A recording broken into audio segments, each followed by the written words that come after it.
Now, on Sunday, for those of you who remembered, we provided you with live coverage of the historic rendezvous between Kim Jong-un and Donald Trump at Panmunjeom. And yesterday, North Korea's state-run Korean Central Television aired a 16-minute documentary on the meeting showing some previously unseen footage. For more highlights, we have our Unification Ministry correspondent Oh Jung-hee here in the studio with us. Jung-hee, thank you for coming in. Thanks for having me. Right, let's get to it. So how did the North Korean documentary portray this surprise handshake meeting? Did Pyongyang think it was as important as many of us did here? Definitely, Aram. And what we have to note is that North Korea's Korean Central Television emphasized the fact that the meeting took place after North Korean leader Kim Jong-un accepted a personal offer from U.S. President Donald Trump, highlighting the intimate relationship the two leaders share. But in addition to that, Aram, I have a few scenes to show you straight from the documentary. So let's take a look. All eyes and ears around the globe were once again fixed on the Korean peninsula. Anticipation over a North Korea-US summit is heating up the globe with excitement. So we can see that the North Korean TV actually inserted parts of clips of coverage by the BBC, NHK, and Al Jazeera to highlight the international attention and to add drama and to portray this as an even more significant international event. Aram. That's quite interesting seeing clips from foreign media, especially from North Korea. Now, tell us about the North Korean figures that were present in the video. It seems Kim Jong-un brought along with him some of the highest levels officials in his regime.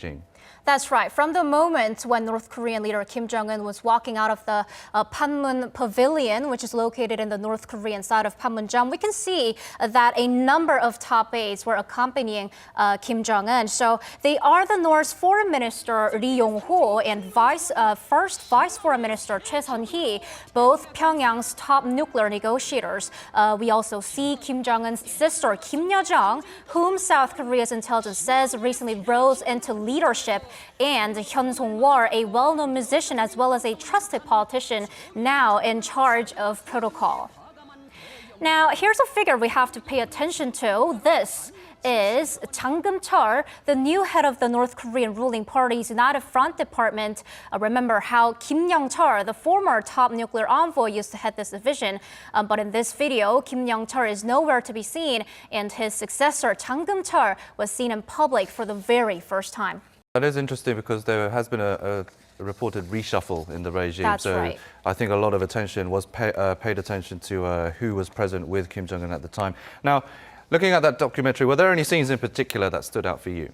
Well, Aram, what I noticed was that U.S. Secretary of State Mike Pompeo and North Korea's Foreign Minister Lee Yong-ho were actually shaking hands after the meeting between Kim and Trump wrapped up. So in addition to that, I actually have this part of the documentary clip to show you and our viewers. Let's take a look. Kim Jong-un greeted the American entourage, including White House advisor Ivanka Trump, U.S. Treasury Secretary Steven Mnuchin, and U.S. Ambassador to South Korea, Harry Harris.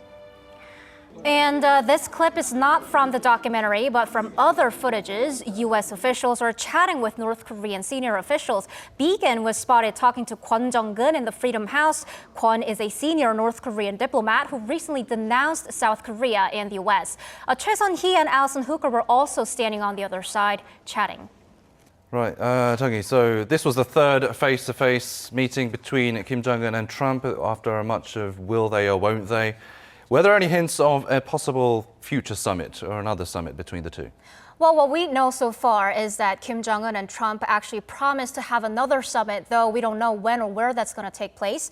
But I think it's noteworthy how Kim Jong-un and Trump invited each other to their respective countries. This is what Trump said at Panmunjeom while standing right next to Kim Jong-un. Take a listen. Thank you, everybody. Will you invite him to visit the U.S. anytime soon? I would invite him right now. Is that possible? To the White House, absolutely. And take a listen to what Kim Jong-un's translator had to say afterwards. Guys. When the time is right and President Trump has a chance to visit Pyongyang, he will leave a great mark in the political history of the world. So I guess it'll be quite interesting to see if and where the next Kim-Trump summit will take place. Well, whether it be in Washington or in Pyongyang, I think we'll have to see, or it could be elsewhere, who knows. Okay, that's all the time I'm afraid we have for you today, Jung-hee. Thank you for coming in. My pleasure.